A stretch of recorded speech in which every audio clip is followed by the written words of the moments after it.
somebody's birthday today. This is a special organization because of Mr. Lurie. He gives us everything we need so we can win. And we appreciate that. Let's sing happy birthday to him. Happy birthday to you. Happy birthday to you. Happy birthday, dear Lurie. Happy birthday to you. Mr. Lurie, bring us out. I will say this. No place I'd rather be for my birthday on a plane. 1, 2, 3. Eagle!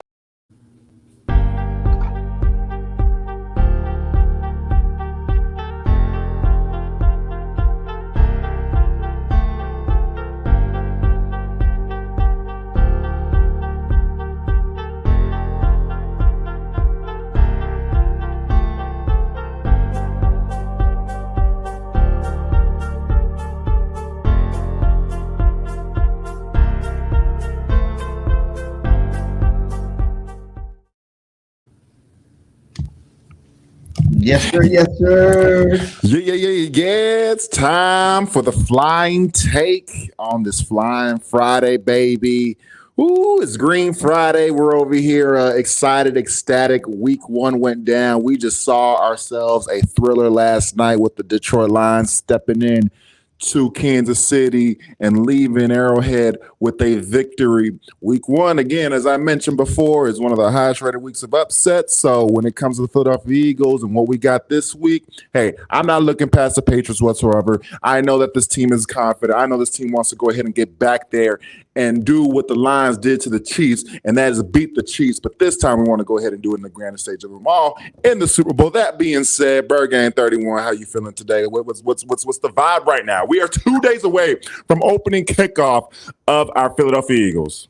I am so excited. Like, woo, it's 2 days, man. 2 days. And after watching that Chiefs game, and hey, Chiefs didn't have some star players. Let's keep it real. Let's keep it $100. They didn't have the best defensive player, Chris Jones. They didn't have the best offensive player in Travis Kelce, but they had a good game. The Lions definitely went out there and won that game. It sucks seeing C.J. Gardner-Johnson out there making plays for another team, but it is what it is. You know what I'm saying? But they took that L, but that's something that the Eagles will not be doing 2 days from now, and I feel excited about it. Happy birthday to our owner, Jeffrey Lurie, because it is his birthday, and salute to you, my guy. Indeed, a happy birthday to our owner, Jeffrey Lurie. He took ownership of this team back in 1994. And as of right now, I'm just going through off the top of my head on once he took ownership. Think about it, 94, it's about to be 30 years. Next year is about to be 30 years since he's taken over.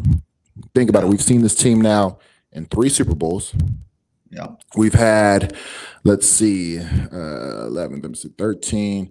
We've had I would say since 94, I think we've had around between 15 to 16 winning seasons. Someone remind me of that. Multiple NFC Championship game appearances, and right now we're just came off of a Super Bowl appearance and in position to make another one this year.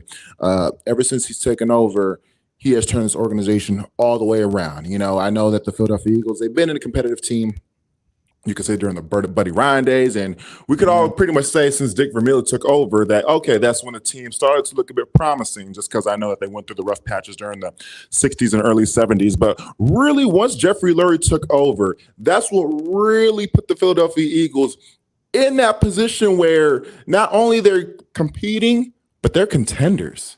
Yes.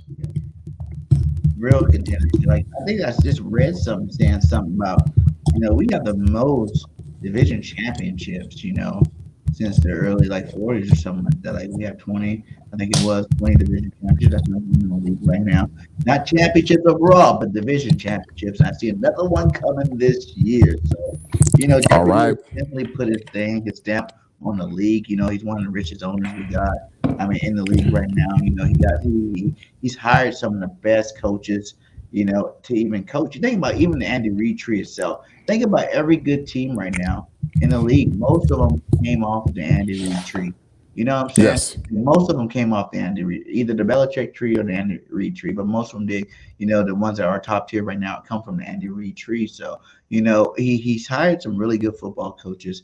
He's hired some really good staff. We got the best GM in football, Howie Roseman. Salute to you, Howie, too, for doing your thing this year.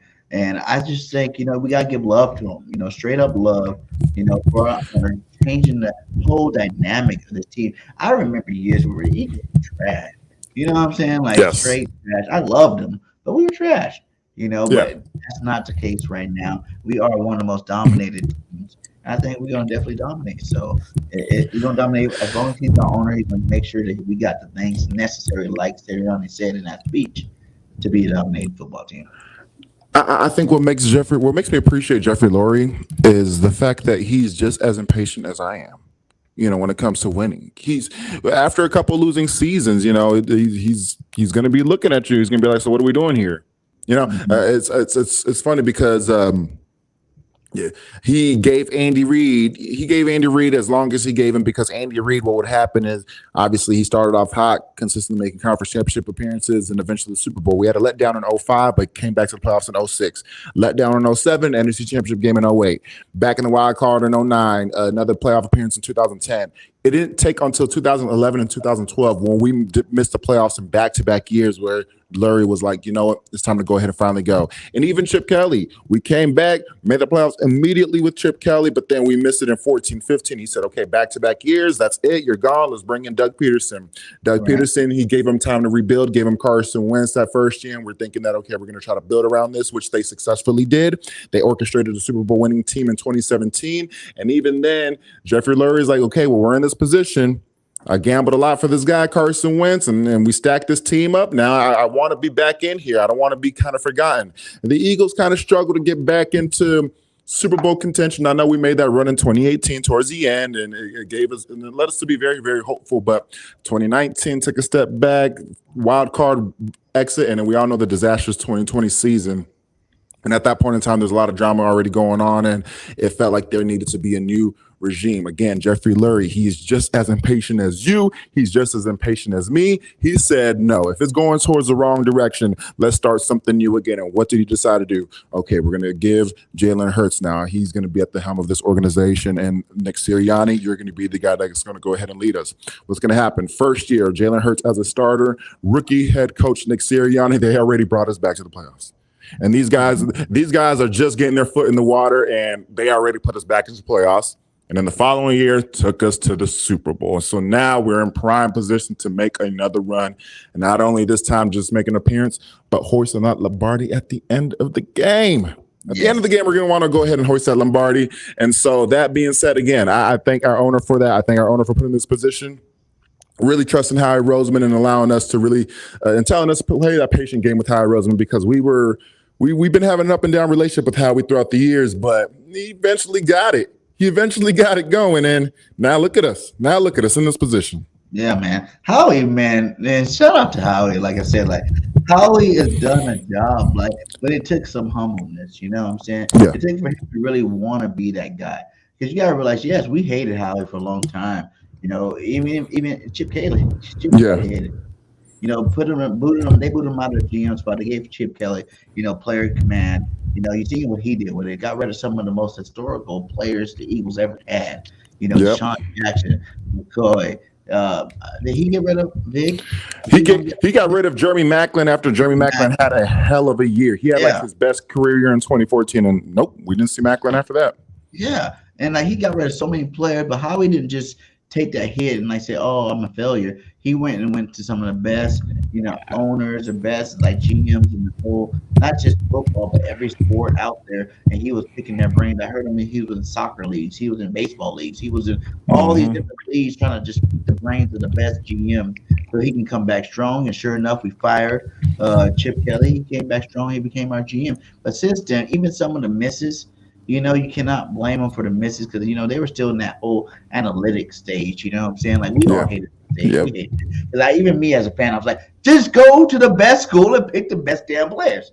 It ain't that hard. You're skipping over all these good players because you're trying to be too technical and pick this person that might fit this and fit that, whatever. He had some misses, but you got to realize during that whole process, we hated him for the misses, but we still had some hits during that time. You know what I'm saying? We have some players that have been with us for a long time that's done a lot of great things since then, too. So. Yeah, absolutely. I think that we decided to switch on over and go to the obvious talent at this moment in time. I think that this team and the way this organization ended up transitioning itself into just going for the obvious talent. Let's just go ahead and do that. Let's just stick with what's there, because what we were trying to do before, we were trying to be too smart. It seems like we were like almost damn near trying to play like, if y'all seen the movie Moneyball with Jonah Hill, and we're just trying to go ahead and just like kind of play it cheap and try to be smarter than everybody in the room. And it's just like, you know what, that can only go so far. Sure, maybe you have some people that maybe have turned out when it comes to that kind of strategy, but overall it just was not happening. We just were not having the dogs anymore, and I think in football you need to have dogs. You need to have dogs in that locker room. Literally, that we literally went after dogs, Georgia Bulldogs. That's straight up. Yeah. So yeah, we really needed to go ahead and add that swagger. And I know what you just mentioned at the start of this video when we were just talking about the game last night with Chauncey Gardner-Johnson. I did tweet, I'm going to miss that personality and swagger that he did add to the defense. And you see, he already made an impact in Detroit. He was a big impact in that game. Now, granted, like you said, Kansas City, they didn't have their obvious stud tight end, Hall of Fame tight end, and Travis Kelce. And obviously we're seeing now how much of a big role in that offense. And I think I was watching Undisputed this morning where Skip Bayless, they're saying how Skip Bayless, he was even challenging them. He was like, I know everybody's saying that Batman didn't have his Robin last night, but I don't think Travis Kelce is Robin. I think Travis Kelce is Batman, the way how impactful he is with that offense. And I'm over here like, you're damn near right. Travis Kelce, he was doing great with Alex Smith. People tend to forget. So it's almost like how much of that Chiefs offense needed, but nonetheless, though, to go ahead and go back to the Chauncey Gardner and the mentality, and I think that the Eagles, I'm going to be missing that, but you see the personality of this team and the swagger that they're continuing to carry on, that momentum. I think it's still there. I think that they added some good personality with Jalen Carter in there. I think that he has a little bit nitty gritty. I know that he got into his situation. Don't want to go ahead and dive too deep into it, but it's almost like, how dangerous are you, my guy? You know what I mean? But hey, it's a little bit of that spice that we need. We all know about the Ray Lewis situation, and damn it, he showed it out there on that football field. No one talks about it, really. You think about it. No one talks about that. He's the greatest linebacker of all time. Everybody praise him. I praise him. He's a great linebacker, but like a lot of the great players got a little bit of a pass that they got covered up. Let's just say that they got covered up, but no one really talks about that. From that football field, you need someone like, hey, who was it? I forgot who said it. He goes, I want play. It was Deion Sanders. Deion Sanders. Yeah, I want players that don't got that on defense. I want players that don't got a daddy. Exactly. That hard lives. It's that mindset. There's a certain mindset that folks will carry that you want to go ahead and see it translate on the football field. Because again, football is a violent sport. No matter how much they're going to go ahead and try to make it as safe as possible, you're hitting, you're banging heads, you're going to be attacking, you're going to be wanting to rip each other's heads off out there. So you definitely need to have a bit of that chip on your shoulder, a bit of that dangerous kind of lifestyle mindset in you, and now seeing the Eagles going after that. And I remember when we drafted Deshaun Jackson, why Deshaun Jackson dropped in the second round, because Deshaun Jackson was supposed to be a first-round receiver. We drafted Deshaun Jackson in the second round. We took a chance on him, and sure, maybe he had his problems. I remember Andy Reid benched him when we lost to John Skelton in the Cardinals. He benched him prior to the game because Jackson was being a bit of a locker room case, and whatever happened for the Chip Kelly fallout. But nonetheless, so Deshaun Jackson gave us many years of exciting, explosive moments in that Eagles uniform, and it's just because the way he carried himself as well. That still translated out there on that football field. Yes, sir. Yes, sir. So yeah, we definitely got to give Howie his flowers. Like he put together a team over the last 10, 15 years. Like we've been good for a while now, guys. Like we've been winning division championships. Yes, only one Super Bowl, but we've been in the playoffs numerous times. I think we have the most wins, as an organization over the last, 20 years or whatnot. So it's since 2000. Since 2000. So we've been doing our thing for a long time. That is a question. I don't know if we've talked about it before, but they said on here that this is a good roster. This is a good roster as they've had any of the 30. This is a good roster they've ever had in the last 33 years. What this guy's saying? I think it was who was that said at the bottom of my head? Angelo Catali. Yeah, Andre Turner. So, this is the best team. Do you really feel like this is the best team you've seen from the Eagles, like roster-wise, going into the season? All right, so here is my thing. When it comes to best overall roster, obviously on paper they look magnificent, okay? But also what goes into having the best roster is having great depth. I think on paper in 2017, the Eagles had such a great roster, but we also had great depth. Think about the amount of guys that we lost for the year. A lot of guys that went on IR in 2017, and it didn't matter because the depth we had. That completes the roster, because you see where the Chiefs lose Travis Kelce, and they're looking like an average team. They're looking like Jones is big. He's like one of the and Chris Jones. So you telling me you lose those two guys, you lose Chris Jones and you lose Travis Kelce, you're going to go ahead and completely collapse and take a step back? At least I know, hey, if A.J. Brown has to miss a game, we still have Devontae Smith to throw to. We still have Dallas Goedert in that offense. We still have that running game with Rashad Penny, DeAndre Swift, Kenneth Gainwell, Quez Watkins that could go ahead and still be running around some burning over the top. And, of course, we still have an MVP candidate quarterback in Jalen Hurts. At the end of the day, it's going to be a hurt. It's going to bite a little bit if we lose an A.J. Brown for a game or two, but you're still confident and you will still expect the Philadelphia Eagles to go ahead and step in and win that game just because of the surrounding talent that's still around there. Same thing on the defensive side. We lose our best defensive player at this moment in time. Who would be our best defensive player? Darius Slay. Would we all agree that maybe all of them, man? Like, who's not the best defensive player on this roster? For real, we got so many. Like, you could say, like. Everybody's top tier along on the defensive side, but nonetheless, it's break it down. They all so that being said, so that right there, it's one of those cases of when you see the Eagles and you see the roster and on paper and depth wise as well on how we position ourselves, I think that this is as stacked and deep of a roster that we potentially have ever had. Again, it compares to 2017. It even compares to 2004. We lost Terrell Owens for the whole entire playoffs to the Super Bowl, and we still made it to the Super Bowl. A lot of people forget that. We didn't have T.O. for the divisional round and NFC Championship game, but because we were not only stacked on paper, but also our depth-wise as well, we were able to still compete. So this does give you the 2004-2017 vibes where starter wise, everybody on there checks the bar or checks the list, and even our backups could go ahead and contribute. Yeah, man. Hey, shout out to Howie. You know me, I'm always gonna throw a plug in there when I can. So go get your king of the cap, Howie Roseman from Sprint Champs, the one that brought you the Hurt Season hats. Go ahead and get your king of the cap, Howie Roseman Matrix style shirt. It is legit, and actually it's been selling like crazy. So everybody make sure you go get you one. I would say our best defensive player is this guy right here, Hassan Reddick, man. Ooh. Hassan Reddick. I could agree with that. It's everybody. It really could be anybody at this moment in time. Hassan Reddick, Darius Slay, Jalen Carter could go out there and just be a freak of nature, for crying out loud, and look like Aaron Donald. Facts, but I think they asked him, how can it be better than last year? He said to be better than last year, as hard as it may be, I want to be better and more impactful than I was last year. As far as the defense, we just want to continue to dominate when it comes up to your schedule, or when it comes up to your schedule and you see us, Philadelphia, you want to know that, damn, that's a tough week. You know what I'm saying? That they want to go out there and be dominant from the jump every single game. That's like a dog mentality that we talk about. They want to go out there and hurt people.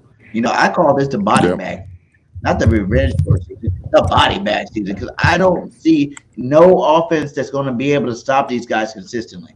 Not one. No one has our offensive line, and you hear our offensive line talk about how it's hard to stop them at practice. So it's like, the talent that we got. Look at these guys. Look at these dogs out here.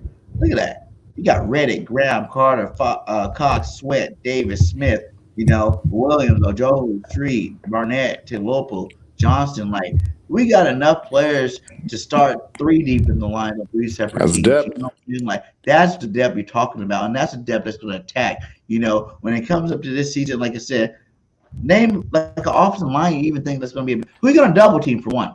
Because I think they're going to try to stop Reddick, stop Sweat, and stop BG. Because you think last year when we had, 5 guys go double digit, those were the key guys going double digit.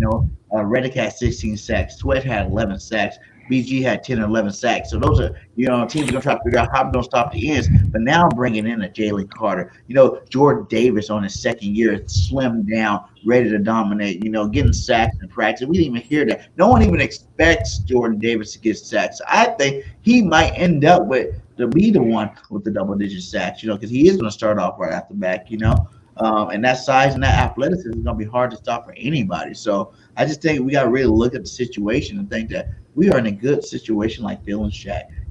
Like we are in a great situation right now. Now it's going to be very hard to stop these guys because you can't double team nobody.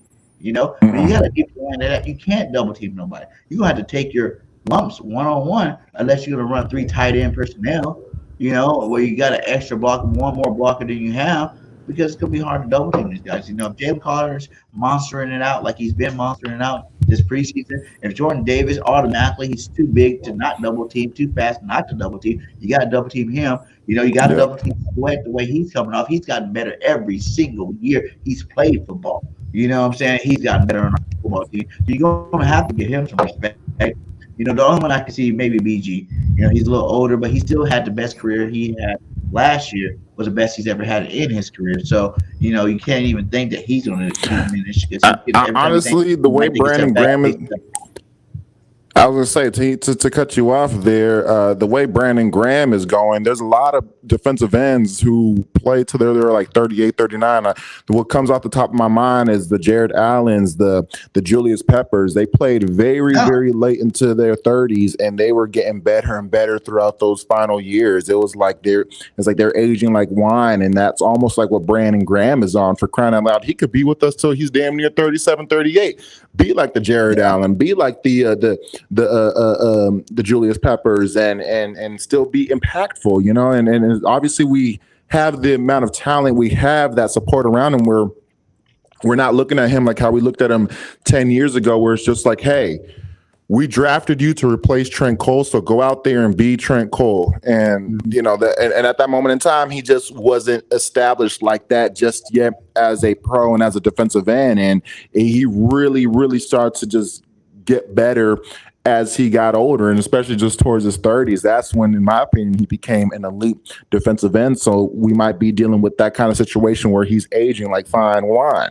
On defensive side overall, I think that the Eagles, obviously, we're always going to be looking at the linebacker position in question, but this is a chance for Nakobe Dean to step up now and really establish himself. I know that we were high on him last year when we drafted him, as so are the Eagles, and the fact that he fell in our position, now it's his chance to go ahead and prove, hey, I should have been that first round pick that I was projected to go ahead and be. I think Zach Cunningham is a great fill-in for when it comes to an experienced veteran in that position. I know that we took that chance when we signed Cunningham and Miles Jack, and I was thinking, well, they're going to be fill-ins for sure. However, because they're surrounded by so much talent on the defensive front, and you got the secondary, and it seems like we're going to be looking at Nakobe Dean to really step up. I don't think there's too much pressure on Zach Cunningham to really play such a big part. I just think that, hey, play that veteran fill-in void. That's it. We don't need you to go ahead and do too much. And then obviously on our secondary side,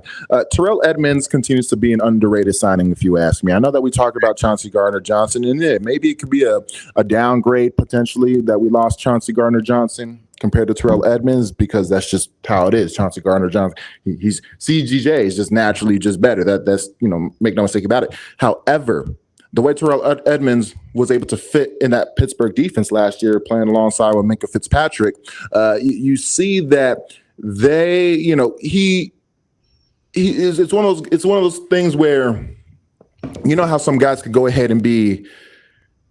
You have impactful players who tend to go ahead and rely more on their talent, but then you have guys who are able to be system players who are able to get plugged into a system and fit right in the scheme along with others around them and really are just there to do their part. And that's what I see Terrell Edmonds doing. I think that's more of his game. With Chauncey Gardner-Johnson was able to allow him to run free and pretty much do whatever he wants because he's just naturally gifted and naturally talented and was able to go ahead and do such. But with Terrell Edmonds, he plays his position correctly. He does the fundamentals. What I see is just a very good, safe player that's not going to go ahead and be given anything over the top. Someone that's going to go ahead and be around the field and is going to help lead the defense alongside with Reed Blankenship. We might be having a hidden gem there. And, of course, our cornerbacks with James Bradbury and Darius Slay, very glad that we could bring him back. And Avonte Maddox, he's been establishing himself as a slot corner for us for the last 5 years or so. So the defensive side, I mean, yes, it's the top 3 defensive unit. They definitely have the chance to really expose the Patriots this Sunday. I say immediately, hey, attack their running game because they're going to try to control that clock with Ramondre Stevenson and Ezekiel Elliott. You want to go ahead and stop the running game and put the game on Mac Jones's arms, for crying out loud. Just put the game on Mac Jones's arms, and I think that at that moment in time, once we're in that position, the Eagles could start pulling away. On the offensive side, though, how you think that we're going to be matching up against a very physical defense with Bill Belichick, all right? And it's in Foxborough, week 1. You know, there's always a lot of tricks up their sleeves, as we saw yesterday with Dan Campbell doing a fake punt in his own 20. So, you know, this is the time where teams are going to go ahead and try to surprise you and try to catch you off guard. Bill Belichick, he's the king of that. That's why he is who he is. How do you think our offense is going to be matching up against this Patriots defense? I think we're going to start out fast, man. Like, you know, the weapons at the end of the day, you know, and it goes back to even a little bit about this defense, not to even go backwards on you, but it goes back to that defense, man. They're going to be so dominating, you know, that's going to be hard for them. They're going to try to come out with that run game. You know, I feel like they're going to try to come run the ball down our throat, but we got the players on defense to stop that. You know, but you got to go. You got to go point for point with the Philadelphia Eagles this year. We're that team now. You know what I'm saying? Like we might break the record for our Eagles, and we might average 30 points a game easily. You know what I'm saying? Easily, because how are you going to stop Devontae? Just like we said on the defense, how are you going to stop those double teams? How are you going to double team Devontae? How are you going to double team AJ? How are you going to double team Goddard? You know, Swift is looking amazing. I seen him out there practicing with the receivers, you know, perfecting his craft for this season. You know, we got Kenny Gainwell coming out of the backfield. You know, we got so many weapons and plus we got the best quarterback in the league, Jalen Hurts. So when you got that, the first triple threat quarterback to make you decide what you want to do, and I'm gonna go ahead and decide the opposite. You know, I got 3 options. I can keep it myself. I can hand the ball off. I can throw it. You know, we got an offense that we have with the players that we have in it. It's a cheat code. It's a cheat code, and that's all you can call about is a cheat code because you can't stop everybody. You know, we got the best offensive line in football. We've had it for a while. You know, so it's like good players are not. They don't have enough good players on their defense to stop this offense. You know, they're not that great of a team. They're a good up-and-coming team, too. You know, Belichick always keeps their guys going. Belichick is a great coach of all time. You know, you even see this little quote where he's talking about, you know, they're talking about Belichick said he's ready to stop the RPO system. You know, he's going to make life miserable for Hurts. That's never happened. You know, last year, be honest, you know, even the games we lost, 2 of them were not with Hurts in the game, right? And the one we lost, everything possibly that could go wrong for our football team went wrong for us to lose those football games. So 4 turnovers. Other than that, we were dominant every other game. You know, every game the whole season. You know, every game during the season. Hurts lost 1 game last year during the regular season. You know, we were a dominant football team. We were blowing teams out by halftime. Some of the games weren't even as close as it looked at the final score because we went vanilla in the second half. So I think we gotten better on offense just for the chemistry level, just from, you know, another year with AJ Brown and Devontae Smith and Goddard hanging out with Hurts in the offseason. You know, they're getting that much chemistry. You be seeing clips from the joint practices. Hurts throwing dimes. You hear AJ like he's throwing dimes out there. Oh, yeah. Jalen's that much more comfortable with the offense. It's crazy, man. Like, I keep saying, like, if he takes another jump, it's over. The best quarterback ever. If you really want to think about it, everybody say I don't want to see him run this year. His passing that went up so much. He's gonna get that much more better and more efficient in passing. I don't want to see him run. I'm telling you, you let this guy do whatever the hell he wants to do. Because that's what's got him where he's at now. And that's what will continue us being a very balanced but efficient offense. He doesn't turn the ball over. And it's going to be hard to stop these cats, man. They're going to be out there balling all year long. For me, I absolutely would love to see an encore performance. And I mean, if Jalen Hurts is back in the MVP discussion, man, hopefully this will be the time that he can go ahead and be the MVP, just because how close he was last year and how his impact last year was just so tremendous and so vital for us. As you saw how much we took a step back the minute he went down with that injury, and his progression throughout the year as a passer. There's a lot of good passing games that he had. I know that we were all focused on him as a runner and as an athlete, and that's no longer in question. We've been knowing Jalen Hurts is a tremendous athlete, and he does value his discipline on his body and making sure that his body is up to par in regards to taking hits in the NFL and being able to still move around and be as mobile as he is. But his progression as a passer is what stood out the most. You see what he did in the Super Bowl, out-throwing Patrick Mahomes point blank, period. He out-threw Patrick Mahomes, and you saw games like the Pittsburgh Steelers and Tennessee Titans where he's just chucking it up in the air and it's landing at the right spots, trusting his wide receivers and trusting that dynamic duo that he has, or I guess you could say the dynamic trio that he has with Devontae Smith and A.J. Brown, both 1,000-yard receivers. When was the last time Philadelphia has ever seen 2,000-yard receivers? That's unheard of. That's unheard of. We ain't never seen that. But I'm going to go ahead and tell you this. I look at last year's week 1 against the Detroit Lions, which I don't know about you guys, but hey, the Eagles were able to handle the Detroit Lions last year, week 1. I don't know why the Chiefs did it. Just playing. But I did see the way we started off. We had over 200 rushing yards that game. We had over 200 rushing yards, and I last time I checked, if I can go ahead and see some of the scores, I believe that I don't think we had one passing touchdown in that game. I think it was all nothing but rushing touchdowns. I know we had a pick 6 from James Bradbury, but in regards to the touchdowns that was scored, Jalen Hurts had a rushing touchdown, Miles Sanders had a rushing touchdown, Gainwell and Boston Scott. So we had 4 rushing touchdowns, let alone the pick 6. So we had no passing touchdowns last year. And I'm only bringing that up just because, again, it's week 1. We didn't see any of our starters in the preseason. You're on the road, just like how the Eagles were last year, once again opening the season on the road. And you're going up against a better defense. You're going up against a real Belichick defense. And so the reason why it stood out to me in regards to the rushing attack is because, again, we had over 200 yards rushing, which means we made a commitment to go ahead and run that ball and to be able to really get our offense slowly moving and slowly going. And as you saw, once the season started to progress, we opened ourselves up through the air.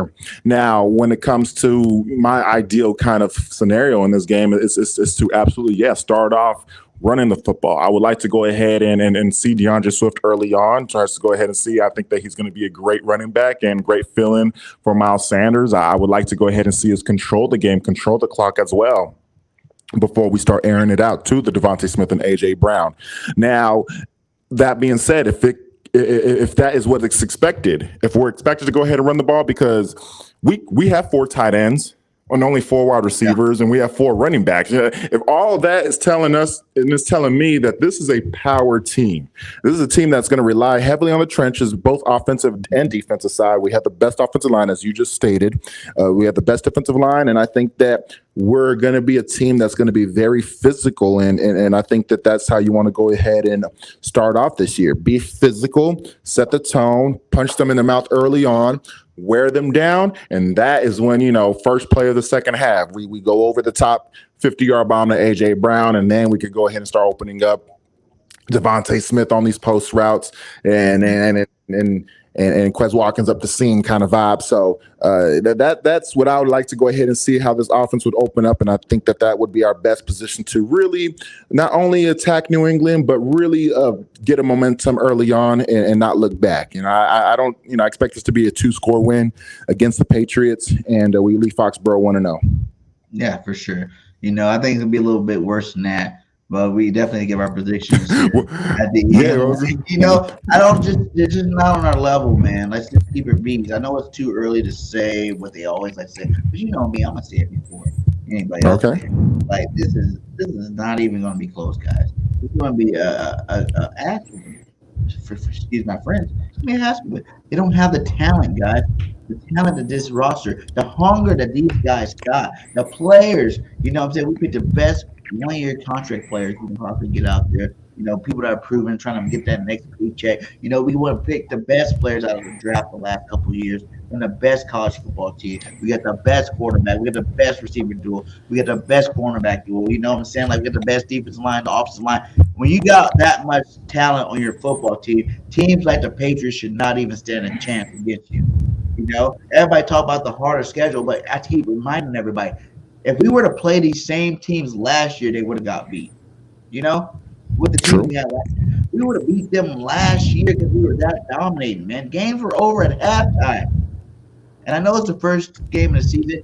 Any given Sunday, anybody can win, you know. But I'm just saying that Nick Sirianni, these guys, you know, when you got a coach like Nick Sirianni, he's fired up. You know what I'm saying? He's fired up right now, you know, and he's getting these boys fired up, ready to go. He don't take no, you know what I'm saying? Like, he's straight up dog out there when it comes to like coaching. You know, like I see something on Twitter here. I have to go ahead and show the clip. Like, it was like all of his outtapes. Like, what other coach in the league got outtakes like our coach, you know, Nick Sirianni? Take a look at this, man.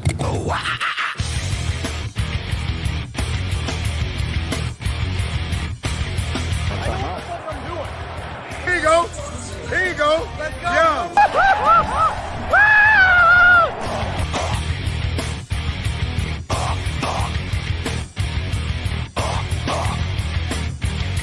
Aren't you glad you play in Philadelphia? Aren't you glad you play in Philadelphia? You know what I'm saying? Like, he's embraced the spirit of being a Philadelphia Eagle, man. Like, he's a coach like none other. I think he's got these guys ready to go, and it's not going to be one of them things. Like last year, everybody worried about not playing starters during the preseason, and what happened? We came and lit it up early. Like Detroit did fight back at the end last year. Swift even had 200 yards. You know, but that's more of a defense thing. Gannon's out of here.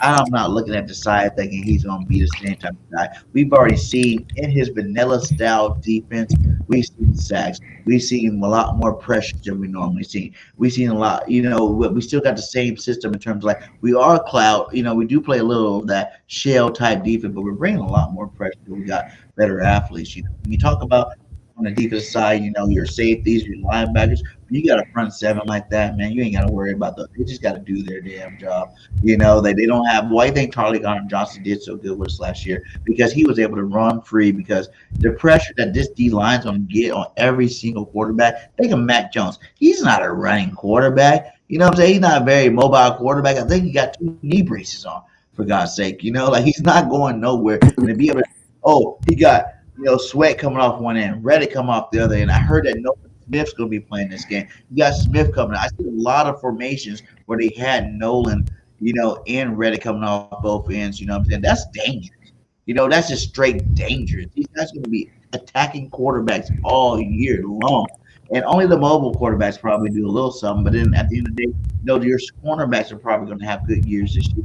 The safeties are definitely going to have picks and, you know, turnovers and whatnot this year because the quarterback is only going to have 2 seconds to throw the football at max. You know, hike 1, 2. These guys are going to be, these dogs will be in their face. And, you know, especially Matt Jones, these guys are going to be all up in his face. Then you got a big guy like Jordan Davis, 6'8". He's going to be sitting there with his arms up right there. So you got to worry about not only the pressure, but if you try to throw a straight ball, you got all these big guys that are going to put their arms up in the middle of your face. So, man, I don't think this is going to be that close of a game, man. Like, I really think that I don't care Belichick being one of the best, you know, he got to prove it to me because since Tom Brady left, he ain't really did nothing. You know what I'm saying? Like Tom Brady, I was one of the ones that thought that they complement each other and it was more Belichick than Brady, but he's proving me wrong right now, you know, not doing nothing without Tom Brady. Tom Brady's won the championship since he left. You know, Belichick haven't done nothing yet. All right. Well, I'm going to go ahead. Well, obviously, I'm going to kind of be a bit of a devil's advocate in here, just because I believe it, just for the sake of the quality, and just for the sake of the show, just because I think that we could all agree. And I'll go ahead and tell you one thing for sure is that yes, I do think the Philadelphia Eagles, I have them destined to go ahead and win this NFC conference again, because I am looking at that Super Bowl rematch. Or I would not be surprised if we take on the Bengals and Joe Burrow, because Burrow is that guy as well, and he tends to go ahead, and it always tends to be the Bengals and the Chiefs. So either or, I'll be ready to go ahead and see the Birds back in the Super Bowl. But for the sake of the show, you see what Burrow said, right? You see what Burrow said? I got 3 Super Bowls this year. Yep. Chiefs twice, and the Eagles in February, my guy. And that's why I was, like I said, I as much as I was always saying I want that Super Bowl rematch, the minute he said that, I said, okay, I tip my hat to you, Joe Burrow. I'm going to go ahead and throw you in that discussion, because yes, I would like to go ahead and see you in February as well, because I'll be an electrifying Super Bowl. Make no mistake about it. Come on now, Burrow, Chase, T. Higgins, Tyler Boyd, Eagles, Hurts, Goddard, Devontae Smith, AJ Brown. Imagine if we had Devontae Adams too. All right. But nonetheless, he in Vegas though. You had that part right. So I'm gonna go ahead and tell you this: then there's been 3 games last year, 3 games in Foxborough. Okay, 3 games in Foxborough where the Patriots did not allow a touchdown. Okay, 3 games where they shut out one of them, being the Detroit Lions, and held 2 other opponents to 3 points. Okay, so that being said, I mean, on the defensive side, this is what I'm talking about in regards to just what the tone that they're going to try to set, and you already see what they're trying to go ahead and do. They have a very questionable receiving core. They did sign Mike Gesicki from the Dolphins. He was a very good addition to that Dolphins offense, along with Hunter Henry. So they have a 2 tight end duo set. That's Bill Belichick, what he always likes to do, along with Ramondre Stevenson and Ezekiel Elliott. But again, on the defensive side, you still got Jabril Peppers in that secondary. They drafted Christian Gonzalez in that first round. You got Josh Uche. I know that Trey Flowers is out there still on that side. Matthew Judon, even our old boy Jalen Mills. So that being said, I mean, when it comes to this defensive front, I mean, can they go ahead and possibly surprise us? What happens if they hit us in the mouth early? What happens if they punch us in the mouth? I will say this though. I heard the names you're talking about. I'm not, like I said, I'm not worried so much the offensive side, but I'm worried about them controlling the game. Like they have some good tight ends over there. Hunter Henry's no slouch for tight end. They do got a Zeke Elliott who wants to prove that he is still, a top tier back. I was in there, this offseason. I was like, hey, we need another power back. I went to Cowboys. I was on Zeke to Philly train as well. Make no mistake. I was Zeke to Philly train, man. Like, why not bring him in here? You know what I'm saying? Bring him in here. He's a big boy. He can do his thing. He looked good with Pollard last year. He wouldn't have been our number 1, but he could have came in and did some things, And I think Zeke is going to go out there to prove, he knows he's on the championship team. The Patriots won many championships, and he wants to be part of that experience as well. So, he's going to be a little bit extra motivated to get out there and do his thing. Stevenson had a great year last year. Your nice young running back. They get these guys rolling early.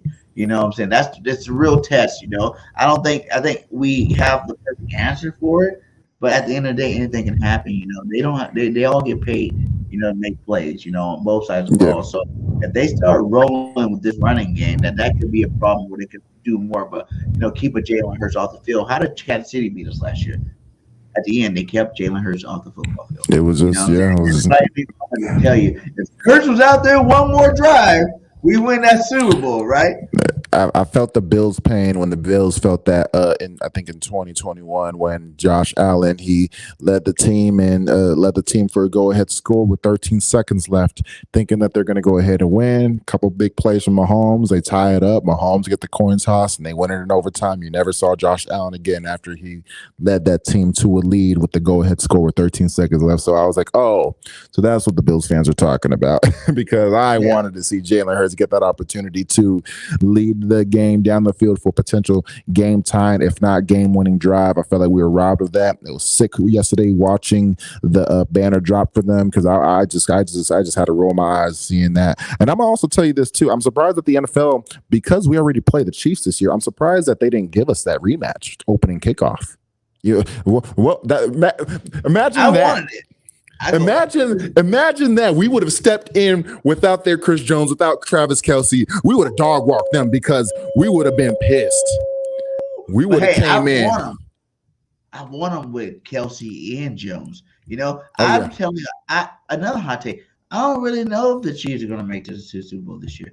The AFC is so stacked, man. Like there's some really good football teams over there, and for the Chiefs to be so consistent, you know what I'm saying? Like I don't know if they're gonna make it again. Like you said, Burrow's planning on going to Super Bowl. I'm pretty sure Allen's planning on going to Super Bowl. I know Russell Wilson got Sean Payton over there in Denver. We don't know what's gonna happen over there. They're trying to go to the Super Bowl. There's a lot of good teams out there. And they added Aaron Rodgers in that conference. Aaron Rodgers just went to the that's definitely an underrated team, and no one's really talking about winning it all, which I think has a great possibility of making it to the Super Bowl. You know, because the Jets have been good for a couple of years now, and they just ain't had a quarterback. Now you got the best quarterback, Mr. MVP himself. How many MVPs he got already? Like 2, 3, something like that. You know what I'm saying? The boy's a fight. You know, it doesn't matter how old he gets, he's out there slinging that rock. You know, and with the young talent they got on that roster, you might have to watch out for those guys before. You know, it's gonna be an easier path for us to make it there for sure. But I want to beat the Chiefs in the regular season, and that's it.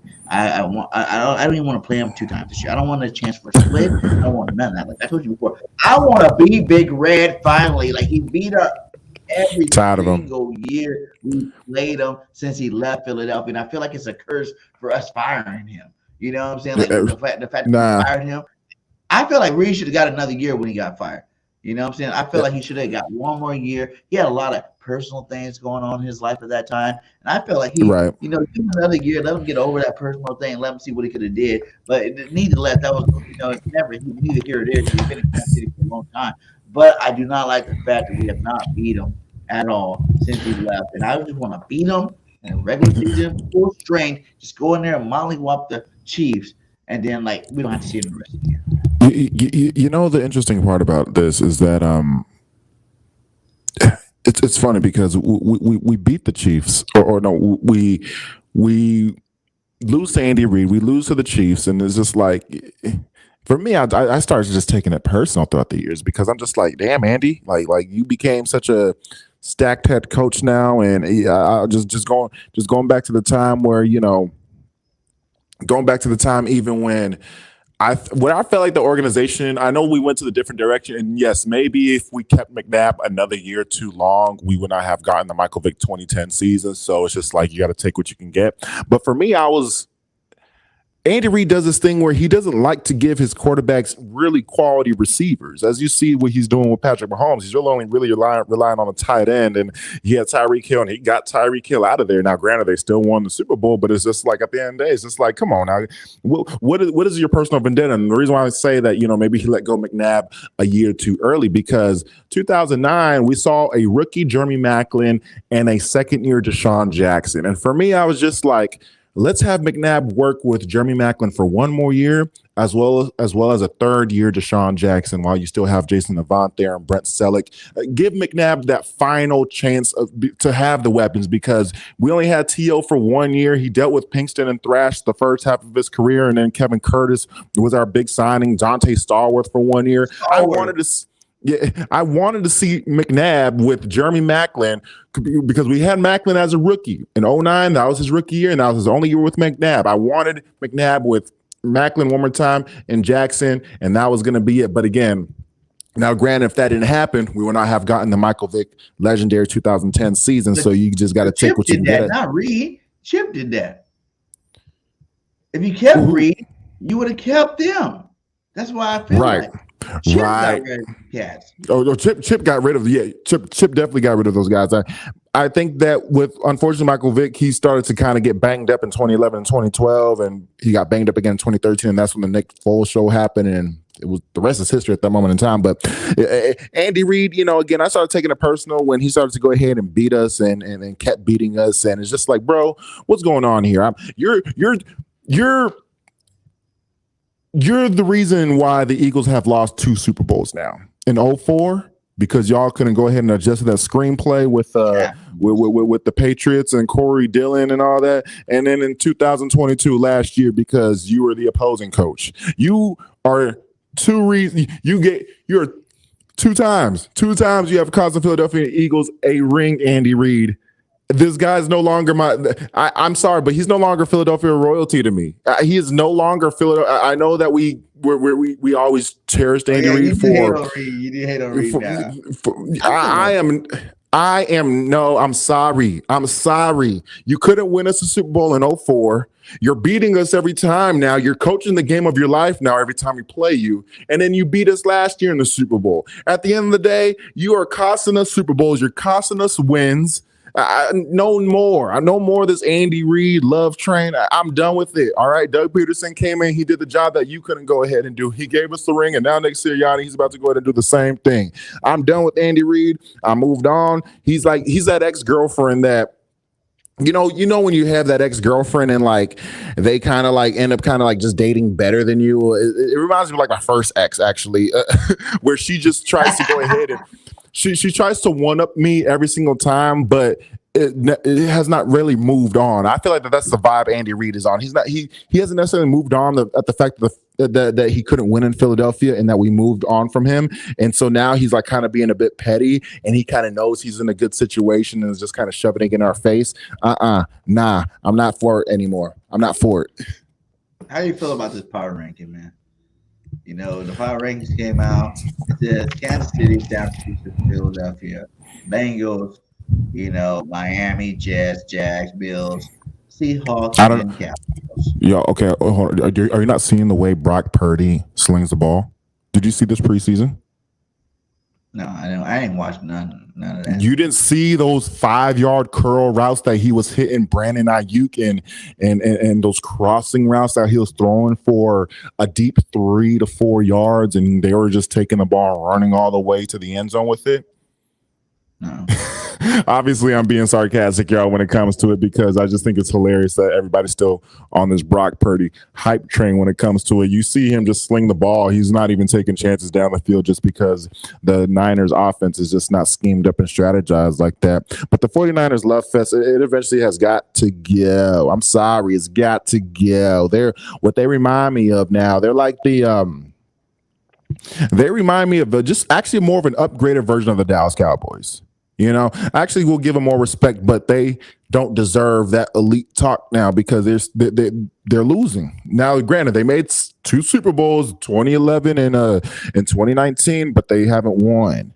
They're losing the NFC Championship game. They're losing the division round. They're still losing in the playoffs, these postseason exits. So for the last time for them to win Super Bowls was back in the 90s, but yet they're always now trying to hype up. Y'all on this I've lost respect for Kyle Shanahan after blowing a 28-3 lead. I don't know how you do that as being part of that coaching staff. And just like how I lost respect for Matt Ryan, I lost respect for a lot of the Falcons staff after blowing a 28-3 lead in the Super Bowl. So for me, it's just like Kyle Shanahan. He's someone who presumably he chokes in the playoffs. Remember, he was up by 10 in 2019 against the Kansas City Chiefs.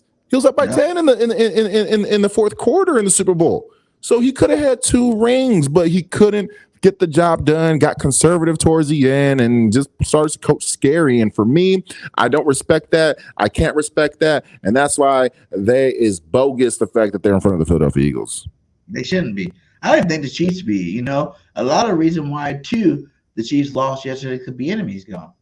He called a different game. You've seen a different offense out there. You know what I'm saying? That wasn't the same offense Bieniemy led the last couple of years. Why they were one of the best offenses out there. You know, Bieniemy's in Washington now. I think the Commanders are going to be a little bit better this year just because he got him. You know, he's a smart offensive coordinator out there. And just with that loss, I would say Eagles are the best team in the NFL, period. You know, like until we go out there and lay the bed, which I don't think we're going to do, you can't say that we're not. You know, we're better on paper on offense and defensive side of the ball. They said we have one of the best teams put together for years, you know, that anybody's ever really seen. You know, so if I had to reorganize this, I'm saying Eagles 1. I'll give Chiefs 2. You know what I'm saying? Just because Bieniemy left doesn't mean they're not a talented team. But San Francisco, they don't even really have quarterback. You know, Purdy, that whole Purdy experiment, whatever, man. Like, you know, we showed how unspecial he was. Nick Bosa's good. That defense is good. But guess what? That defense also lost, you know, Ryan. You know, that was their defensive coordinator. You know, Right. he made a presence on that defensive coordinator. So you got to still see what that defensive coordinator is going to do. So I'll put like Eagles. You know, I would go Kansas City. I'm gonna leapfrog everybody, and I'm gonna say the Jets move into the league for me. Like the young talent that they Okay. have, and the talent that they've had. How many first round? I mean, number one picks do they have on their defense? You know, in their offense. You know what I'm saying? Like they have a lot of first rounders. Last year, I think they're the first team ever to have offensive and defensive rookie of the year in the same year. You know what I'm saying? That's crazy. You know what I'm saying? With Sauce Gardner and Caleb Wilson out there receiver, man, that's crazy, man. It's like, so I'll go them, then I go to Bengals, then I'll probably go Bills. I like Miami. That's one game I do think the Eagles might have some struggle with this year. You know what I'm saying? It's Miami Dolphins. If Tua is playing at a high level, because you know how he gets hurt all the time. If he's in there slinging the rock, like that's a pair. Like I give it to us. I'm an Eagles fan. I give us the best duel, in NFL in terms of the top two receivers. But that's a close second, man. It's like how I say with Jalen Hurts and Patty Mahomes, 1A, 1B. That's 1A, 1B in terms of receiving course. Jalen Waddle's a monster, and Tyreek Hill's a cheetah. That's far for any cornerback to do. And we got old corners. So that 2-3 seconds, if Tua can hike the ball and throw it as far as he possibly can, they're fast enough to make it down there and go catch the football. You know what I'm saying? So that is a big win for me this year is when we play the Dolphins.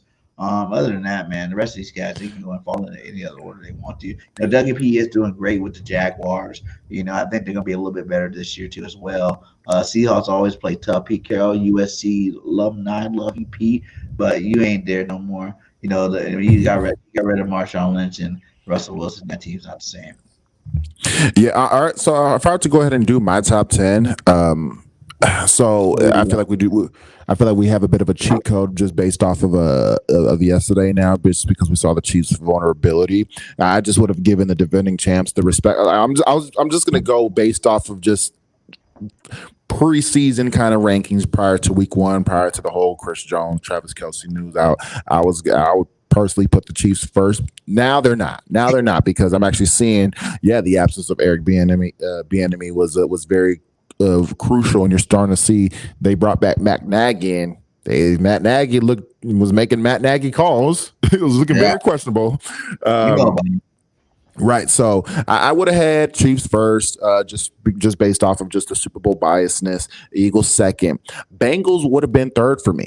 I think Bengals, they're always in the mix. They go toe to toe with the Chiefs. They beat the Chiefs. They're more time. I think they're the team that beat the Chiefs more. Exactly, and let alone it came down to even a questionable call last year that cost the Bengals that game. So I'll have the Bengals at number 3. When it comes to number 4, is where it starts to go ahead and get a bit interesting. Niners, I mean, sure. I know I just went on my tangent about the Niners. They tend to always be a Final Four team. They find themselves, in the conference championship game or last 2 years. So you have that. They still have that talented defense and still the good solid weapons on offense. Although I have my feelings about Brock Purdy and Kyle Shanahan, I'm gonna still give them the respect and put them at number 4. Number 5 for me, it will be Josh Allen and the Bills. Yeah. Although I'm not too high on them, just because they tend to be very lackluster towards the end of the year. I think that last year, the way that the Bengals handled the Bills, it was very disappointing on the Bills half. And for me, I was just like, okay, so who you guys are really at this moment in time? If I just saw Joe Burrow, to me that puts Patrick Mahomes and Joe Burrow way ahead of Josh Allen, but then Josh Allen the year before went toe to toe with Patrick Mahomes. So they're a bit unpredictable for me. So that's why they're at number 5. When it comes to number 6, folks are not going to like this. It might be controversy, but Dallas Cowboys. What the are you talking about? Do not put the Cowboys down. I got the Dallas Cowboys at number 6. I have to put him at number 6 just because, for me, they tend to go ahead. We always tend to split with the Cowboys. I know that we're going to be going toe to toe with them in the division. They have a very good defense. They do. I think that people forget about the fact that they have Stephon Gilmore. So that cornerback duo with Stephon Gilmore and Trayvon Diggs. Although I don't really hype Trayvon Diggs like that. Sure, he'll give you an interception, but he'll also give up a 50-yard touchdown. And for me, that's a bit of a wash. So he just turns out to be just nothing but an average at best cornerback. But, Micah Parsons, he's still a beast at that defensive front. And of course, on the offensive side, they lost Dalton Schultz and the tight end game. I know they're trying to hype up with Jake Ferguson or whatever the case may be with him, but it's all about the receivers that they actually establish. Brandon Cooks, he's a very underrated receiver that tends to go ahead and get lost in the mix throughout the years because he's still a 1,000-yard receiver. He still finds himself taking over the top. Michael Gallup this year is going to be healthy. He came off of a knee injury, stepping into 2022. And so I think that a full offseason with the healthy Michael Gallup will go ahead and put them in a good position. Tony Pollard. And again, like I said, on the defensive side, I forgot guys like the Jonathan Hankins, DeMarcus Lawrence's. And so that's why, I think that they put together a talented team and they go toe-to-toe with the Eagles. We haven't swept the Dallas Cowboys since I don't know when. And it's because they tend to challenge. They tend to challenge us. So for me, I'm just gonna tip my hat to the Cowboys. I'm gonna still put them at number 6. Number 7 is I like where the Jaguars are at there. I like where the Jags are at there. Doug Peterson, Trevor Lawrence. I think that he's going to be a quarterback that's going to shoot up in front where he's going to go ahead and be in that mix. I know we're all hyped on Justin Herbert, which I had the Chargers in my top 10. I'll tell you that. But I know that, but that being said, Trevor Lawrence, I think he will take that big leap this year. I think he's going to be a 30-plus touchdown quarterback. Doug Peterson, he'd be knowing what he's doing with these guys. Calvin Ridley is back. You got Christian Kirk, who's a 1,000-yard receiver. Evan Ingram totally changed his career and had a career turnaround. And Travis Etienne is a good, solid running back. So I like the Jags. They form together a solid defense, a respective defense. So number 7, number 8 will be Aaron Rodgers and the Jets. It's Aaron Rodgers and the Jets. Good team, great cornerbacks. Aaron Rodgers, Garrett Wilson is going to be a very underrated player there. Signing Dalvin Cook is probably going to be a hidden gem for them, along with getting back Breece Hall. So that's going to be exciting. I know that they also brought in Alan Lazard and Randall Cobb. So guys that are Aaron Rodgers is comfortable and familiar with. Number 9. Ooh, okay. So number 9, I think I'll put Chargers and then Seattle at 10. I'll put Chargers at 9. Seattle at 10. I don't know. For some reason, Dolphins, I just don't trust Tua. I don't trust Tua. I don't like the fact that they lost Mike Gesicki as well. I know when you think of the Dolphins, they don't really have Jalen Ramsey. He's still banged up. And again, they have Jalen Waddle and Tyreek Hill, but that's just about it. If you ask me, that's the only thing that gets me excited about the Dolphins. That's truly the only thing that gets me excited. I don't like Tua's inconsistency, nor Tua's Raheem Mostert and like and Devon I think Kane Shane, I don't even know how to say his last name, but that's just where I'm at with the Dolphins. I'm not Bradley Chubb, though, he's a very good linebacker, very good edge rusher. Xavier Howard. I mean, it's going to be change. It's going to change a lot once Jalen Ramsey is back. But however, him not being there for the first month of the season is going to be, is going to hurt a little bit. And for me, I don't know. I'm just not sold on the Dolphins like that. So that's why I'm gonna kick the Dolphins out of that top 10 and put the Chargers there. The Chargers. You know what? One team that I would. I know I didn't finish my top 10, but you know who will be in my top 10 if neither one was said? Who? Ravens, man. My God. Oh my God, yeah. You got OBJ and the rest of the receiving core. They got Andrews, like one of the top 5 tight ends in the game. And they got some good running backs over there. That defense is pretty solid over there. They kept Patrick Queen. They didn't get rid of him over there on the defense side of football. I think the Ravens for sure too.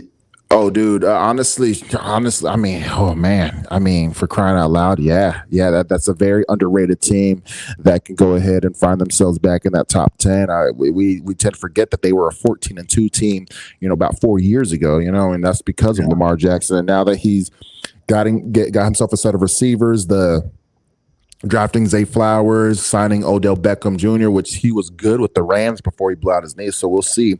After taking a whole year off, he probably might have gotten MVP that game. Let's keep a buck. You know what I'm saying? He don't get hurt in the game. He's your Super Bowl MVP. OBJ over that game, until he got hurt. Like there was no cup, there was no nothing.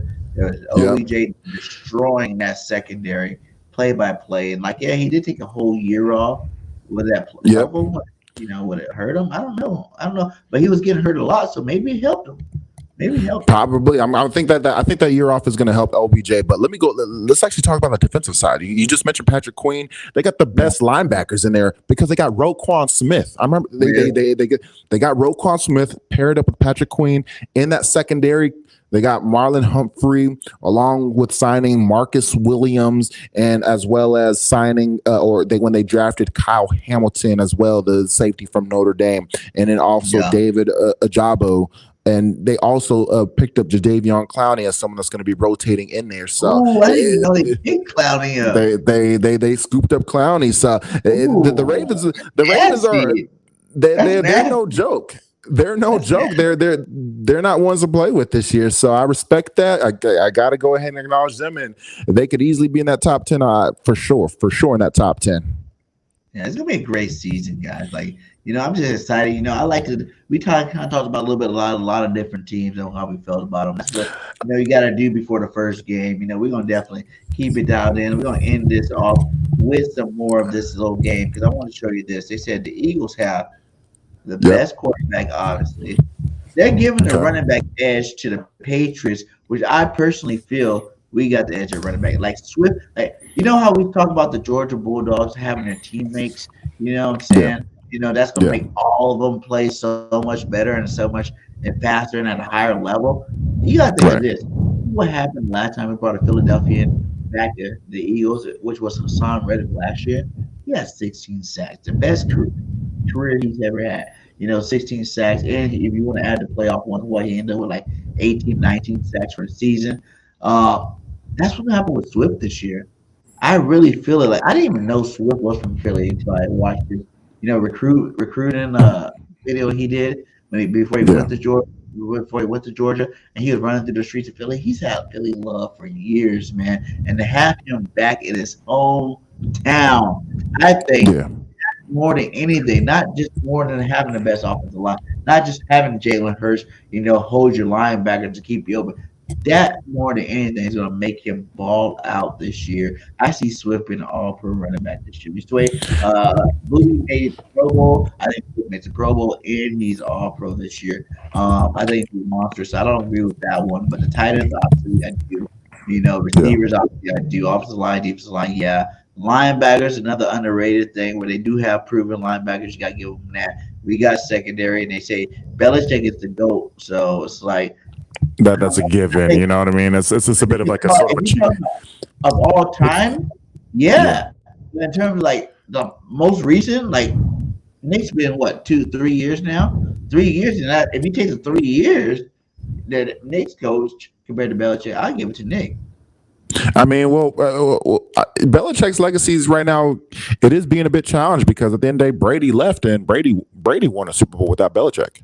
Yeah. Brady won a Super Bowl without Belichick. So right now, the legacies are being a bit challenged. Now, granted, he's still been able to go ahead and build a respective organization with the Patriots, and they're not necessarily losing a touch at all, really, because they, they still made the playoffs a couple years ago. They had a top 2 defense as well, and they were a playoff team back in 2021, and in 2022, Mac Jones has gone through his regressions, and that inconsistency is what cost that team, but they were still a competitive team throughout the year.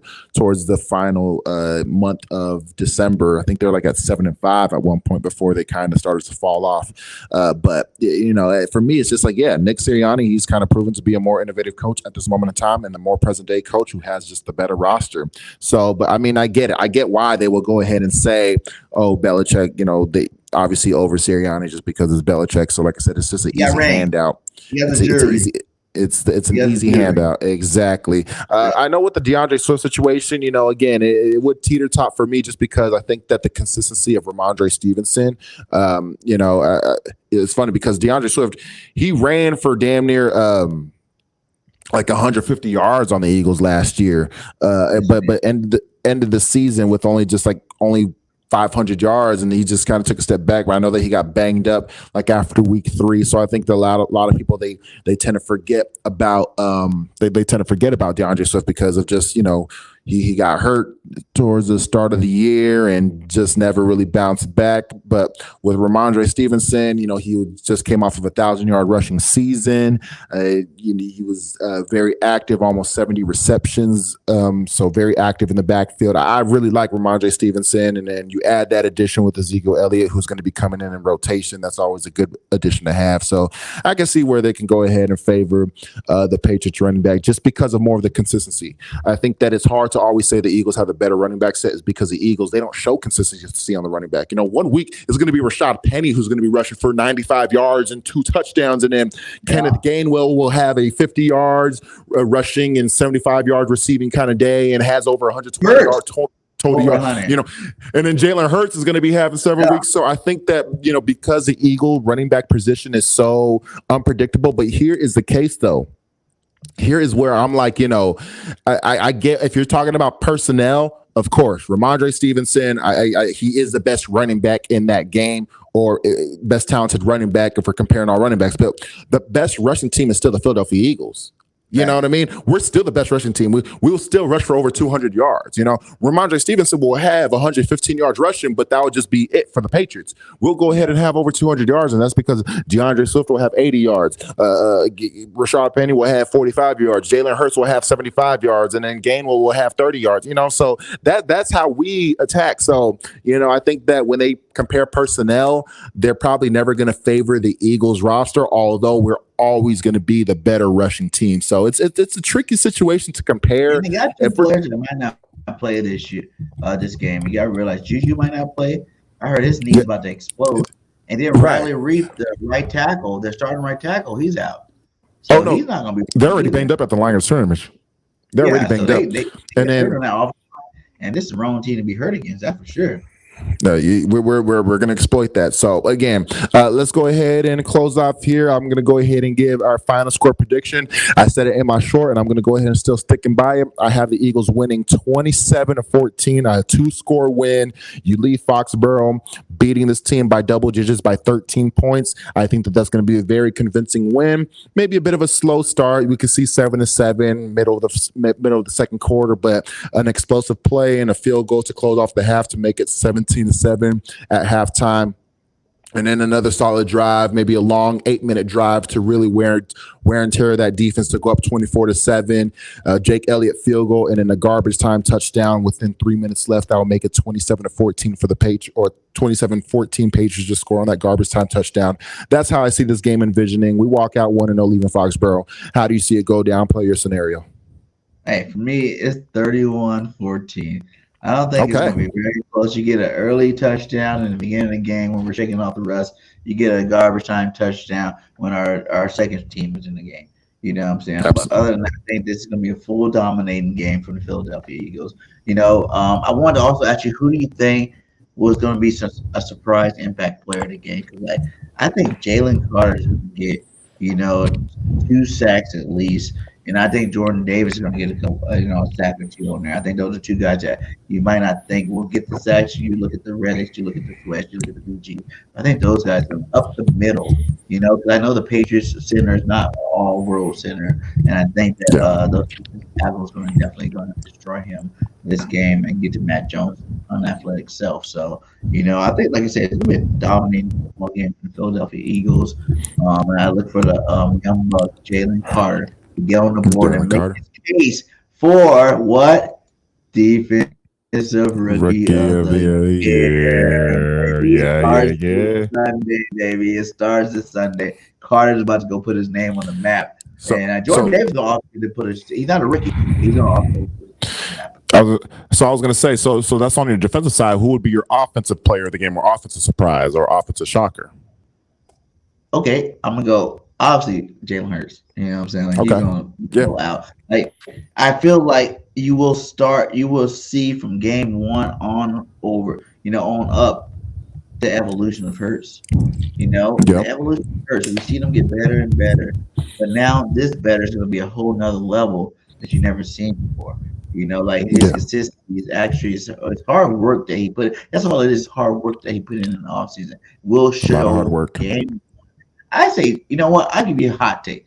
Jalen Hurts scores 5 touchdowns this Oh, we first got game. 5 touchdowns today. Okay. How many points? Five. Hold on.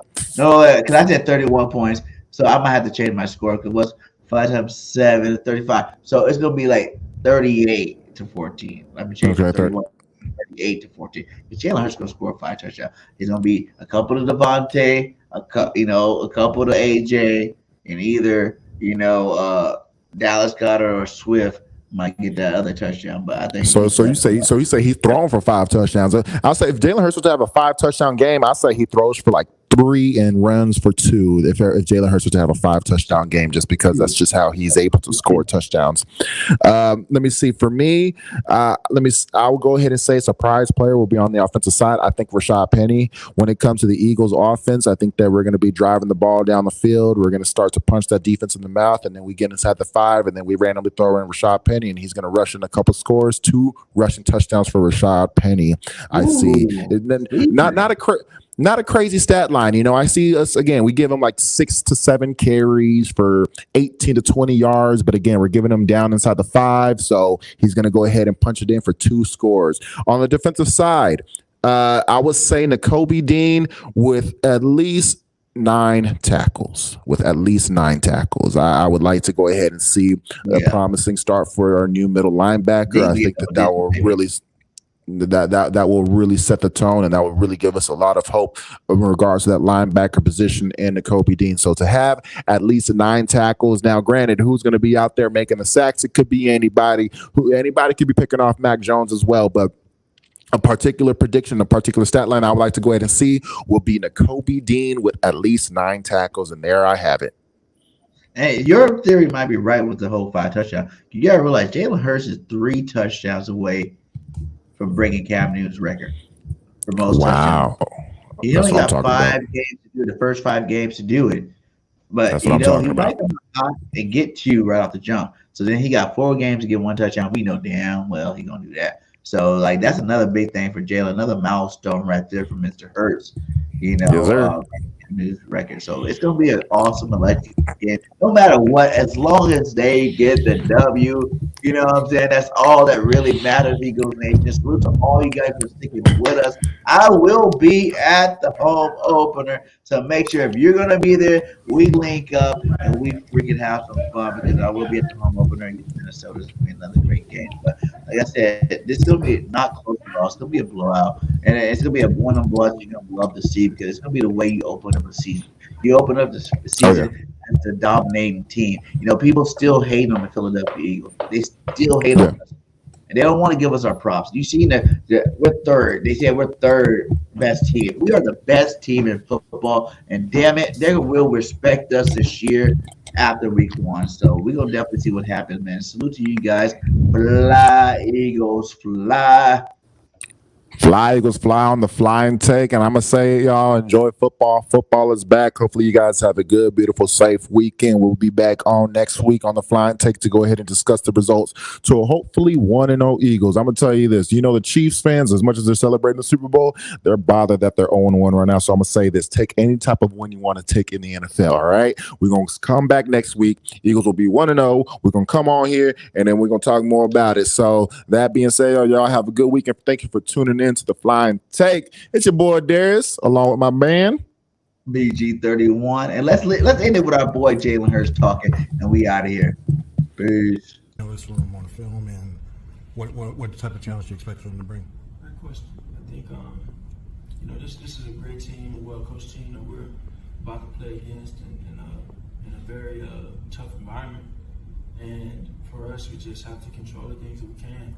Going into it week 1, just doing our best and being clean and executing at a high level. But they have a ton of athletes on the back end, and their linebackers linebacker crew there. They play physical. They fly to the ball. And I think their D line, they have really good edge rushers. And the guys inside do a really good job as well.